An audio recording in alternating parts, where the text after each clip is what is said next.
Lisa with a Stampin' Up! Set and punch that I bought quite some time ago, but I have yet to use. This is called Beautifully Braided, and I bought it mainly for this design. But it also has this punch design that you can use along with the punch, and these are sold separately or they're sold in a bundle. And I went ahead and bought this, and I shared in another video where I was just showing the product that the punch is a little bit challenging to get it to everything to connect, but we'll take a look at that in a moment. I have also been doing some jelly printing, shared in a different video, and I've got a couple of my jelly prints. I think I'm going to use this one. A lot of times when I do these, I'm really just looking for a lot of variation in color. I'm not looking for a really specific design because I'm going to use it for color for the background. And that's what I'm planning to do for this card. What I'd like to do is to stamp this leaf design on vellum and then lay that on top of this background for the purposes of the card. So you'll still see some of the color coming through, but there isn't a design to compete with this floral or leaf design that's here. So let's get started, and I have some ribbon and some other papers and things to work with the punch. I'm going to stamp this with archival ink because I want to color it in using some different markers. This archival ink is a brown color called potting soil. I've had it a long time. I don't know what colors are still available, but I thought the brown would go with the nature part of this. I have a green, but even in archival ink, the green is, I found that some of the colors don't really set as well, so I use the brown and the black most of the time. Alright, so let's just lay this down here. Now I could use my Tim Holtz tool for applying this, but I think I'm just going to do one of these, so I think I can get it how I want it with this block easier.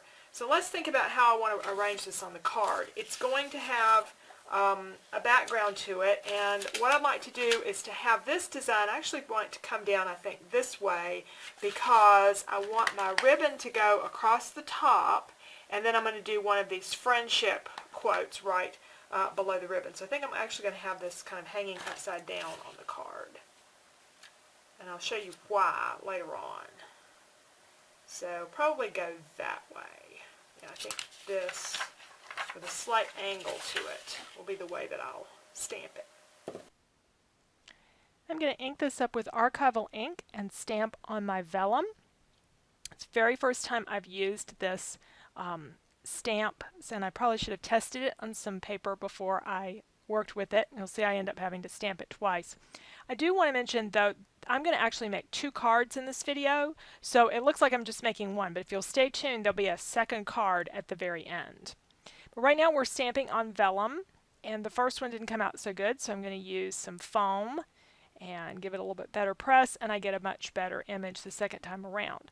But the first image will give me one to play with to test my coloring. I'm using Stampin' Up! Markers.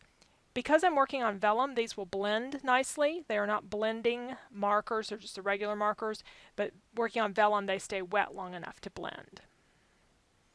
And once I decide how I want to work with these different shades of green, then I'm going to go ahead and color in the rest of the image. I tend to buy my Stampin' Up! Markers when they clearance them out, the end colors.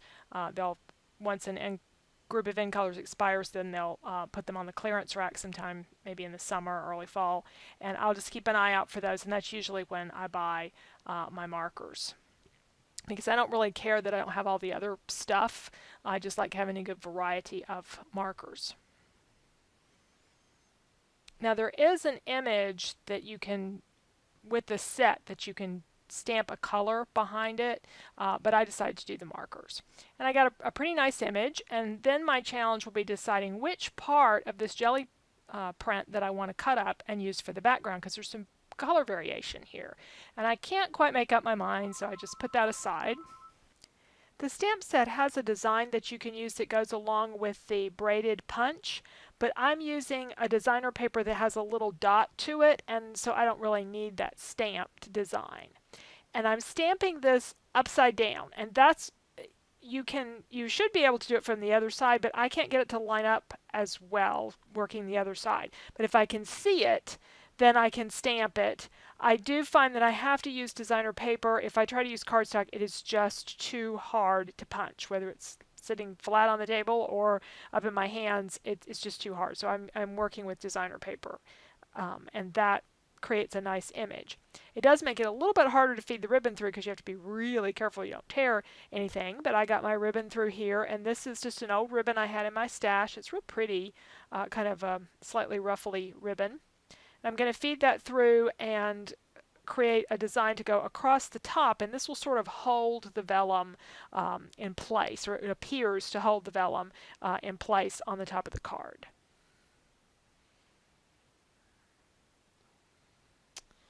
I'm going to trim that off. And now I really do have to decide which part of this paper. I'm looking at the right side there where there's quite a bit of darker color as well as the light, and I end up trimming that down to being just a little bit smaller than the card itself, and then trim the vellum off as much as I could so you could see some of that background. For the greeting, I'm going to make my own tag by stamping the design on some Stampin' Up! Cardstock, which I had to go fetch from a different location, and I've got that on my table now. So this is one of the friendship greetings. This was good for me because I just did not have many sets that had friendship greetings in them. So I'm going to punch that out with a scallop punch and then a hole in the top, and I got a tag instantly. And then I'll glue this. I'm just going to put glue at the top, and you'll see why as I pull the card together. Then that way it sort of hangs from the top, and the recipient can see the design underneath if they lift up the vellum. So you don't really have to glue it all the way down the piece of vellum. Now I felt like the tag needed a little bit more color to it. The white was just a bit stark, so I'm using an old color of Distress ink, an old I think it was the tea dye color, that I just put around the edge, and then a piece of baker's twine to tie my tag on.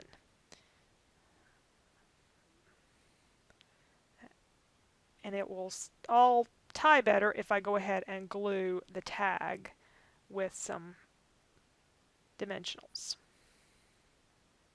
I always love to see bows being tied in fast forward mode. It just looks so neat and so much faster and cleaner than it does when you're doing them the regular way. Alright, so there is my card, and I would put a greeting on the inside, or I might leave the inside blank and just fill that in manually. So we used that stamp set, a couple of inks, the cute punch, and created a nice festive friendship card. And I realized as I was, starting to put things up, I thought, well, I have my stamp set still out here, and I have this pretty piece of jelly print. So let's do another image, and we're going to stamp directly this time onto the jelly print. And you have to press good and hard, and archival ink is the best to do this with, but I got a good crisp image. And I am going to use my markers. I'm not going to do a whole lot of shading with the markers because it's all going to blend into that paint on the background, but the coloring it in allows you to see the leaves pretty good. And there is an image I could have used to just stamp them, but I felt that coloring them worked the best.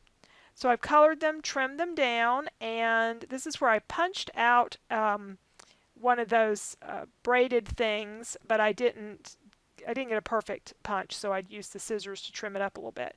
And here you'll see my blooper. I glued this on, and I glued it too far to the left, and I go to put everything together, and it won't fit. So I had to end up just taking it off, and Tombow sticks really well, so that card base will have to be used for something else. Got another card base, and then I had to fetch the glue off the floor because I'd knocked it off the floor. So this, once I got myself together, then the card came together really quickly. So the image is matted, and you get a nice flat card. So here you can see just one little thing I have to fix is somewhere along the way some of the the ink or the paint came off that jelly print, and I used a couple of markers to sort of fill in the space there, and it's not as obvious in the real card. But that's what that one looks like, and then this was the other one that we did. So those are my two cards, using one stamp set and using a jelly print background. So thanks for joining me today. I hope you enjoyed them.